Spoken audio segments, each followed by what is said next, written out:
come up to Father's Day, and he only died in July. It's quite raw for me. My dad and my uncle both had it, literally within the same month. Katie, when are you going to get on Corrie? And I said, well, maybe one day, Grandad, we'll see.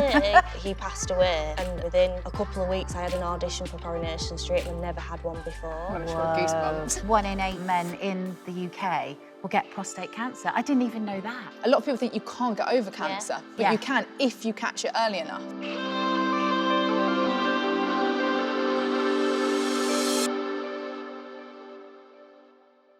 Well, this is great because Prostate Cancer UK have brought us 3 girls together to talk about the impact that prostate cancer has had on our lives. I'm so glad that we're here today to kind of talk about it and open up a conversation. I feel like people don't really talk about it enough, especially women. No, and I wish I had, because I probably feel a lot better now. Yeah, definitely. My story with prostate cancer is about my dad. And he only died, it wasn't that long ago, and I might well up, so I'm just warning you. But he died in July. And he had, see? That's fine. That's fine. And he had prostate. And I think when I look back, I felt so naive. And I know like 1 in 8 men in the UK will get prostate cancer. I didn't even know that. He always used to go on about the fact he never went to hospital, not once. You know, 90, I remember his 90th birthday, I took him away on this holiday to Turkey. All the girls loved him. I mean, he's married to my mum for 65 years, but it was a flirt. But he was just, you know, he was a lover of life. Nobody forgot him. You know, he was so memorable in so many ways. And it's quite raw for me, anyway. Of course so, it is. yeah, if I cry into my tea, you know why now. But I want to know about you two now as well. Mine's pretty similar, to be fair. Like, my granddad, he'd never taken paracetamol in his life. That's out of his mouth, that's what he said. And I was like, yeah, you're hard.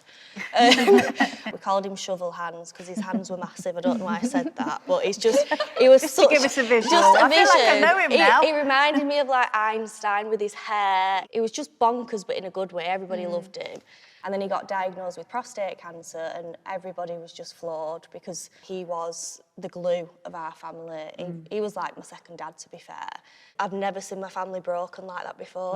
Everybody. He said, you've got 6 months, and he ended up having it for 2.5 years. Like, he was a fighter. What about you? So I feel like mine's a little bit more positive. My dad and my uncle both had it, and they both had the operation to have their prostate removed. That's amazing. So when did they find out about it? So it was literally within the same month for each other. So my dad got diagnosed with it because he had the symptoms going to the toilet. Yes. Immediately you think, oh my God, he's not going to survive. You think the worst. Then you start looking at the options and you think, thank gosh we caught it when we did. And also by my dad having it meant that my uncle had the test. Had we'd not caught it when we did, I probably wouldn't have a dad or an uncle now. A lot of people think you can't get over cancer, but you can if you catch it early enough. Now they're still in business together. You just think their lives have just gone all in sync together, and then they had this like little blip that they both got through together. It's almost like they're like twins, but like, My dad's 73 now, my uncle's 79. They were both diagnosed in 2013. Obviously, I went into Love Island in 2019, so he wouldn't have ever seen any of that part of my life. And my dad always knew that I was going to be like going into TV and doing more of that. Like, it's so nice that he's, you know, been lucky enough to actually see me go through my whole career. I find it funny, actually, how life works, because when I was younger, I was very close to my granddad, as you know, and I'd always used to watch Coronation Street, Emmerdale, all the soaps with him. I'd just started my career, and my granddad held my hand throughout all of it. He took me to drama class when I was about 8. Every week, he was the drama man. And I got the part on Waterloo Road, and we'd watch Coronation Street, he'd be like, Katie, when are you going to get on Corrie? Like, what are you doing with Waterloo? You get on Corrie, you need to be on that. And I said, well, maybe one day, Grandad, we'll see. And then I remember he passed away, and I'm not lying, within a couple of weeks I had an audition for Coronation Street, and I'd never had one before. I've got goosebumps. And I went in and I got it, and then 7.5 years later, I'm not bumping myself up, but then I got an award for doing a story for cancer.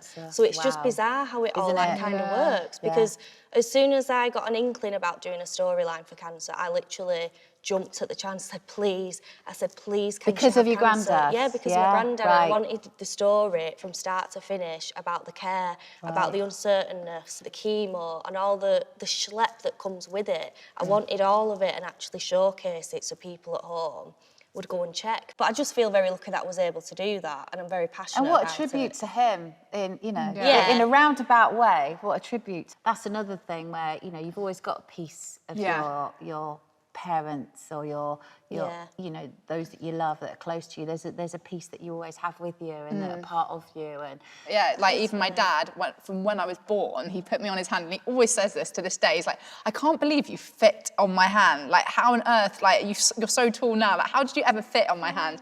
And when I was born, he said, she is an Arabella Chai. So my surname is actually my middle name, which a lot of people don't know this. So Chai is actually my middle name.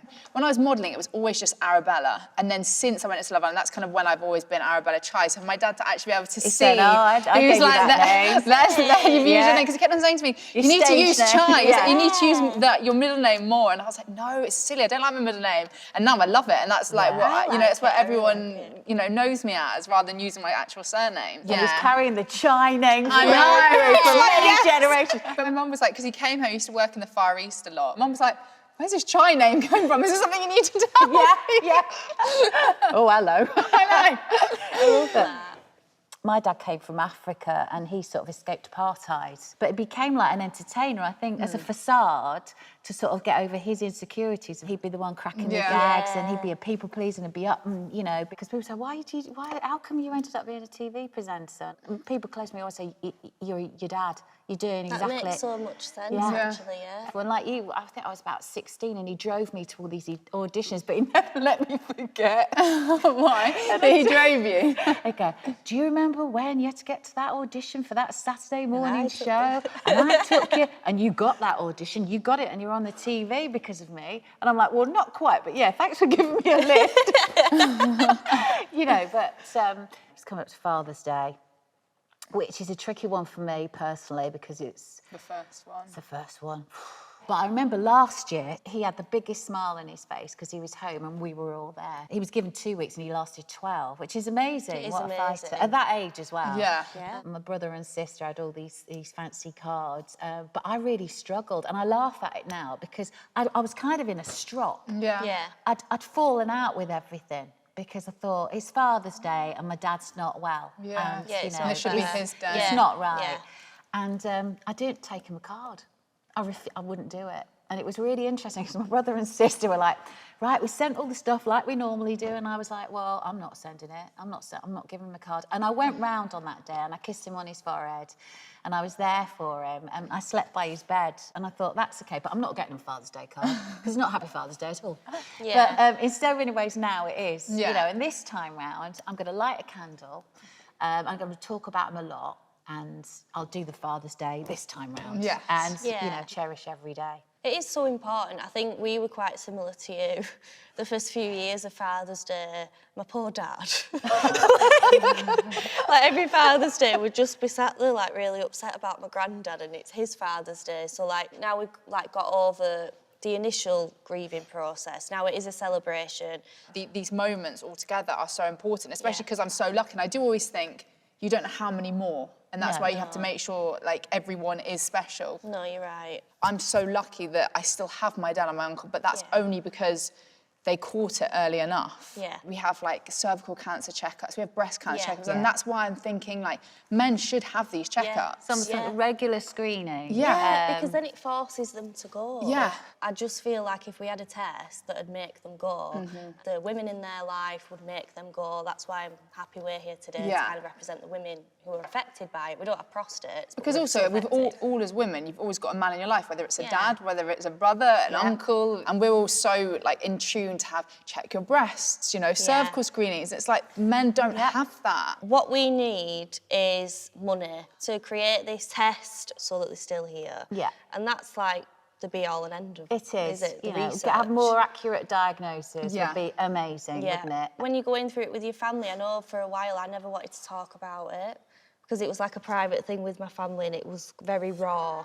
So for you, especially to be here today talking about it is just so incredible because I don't know about you, but I feel so much better just talking about it now, because you kind of realise that you're not on your own. Yeah, and building a community that more people talk and build Yeah. awareness about it. Exactly. Got some new mates now as well. Yeah.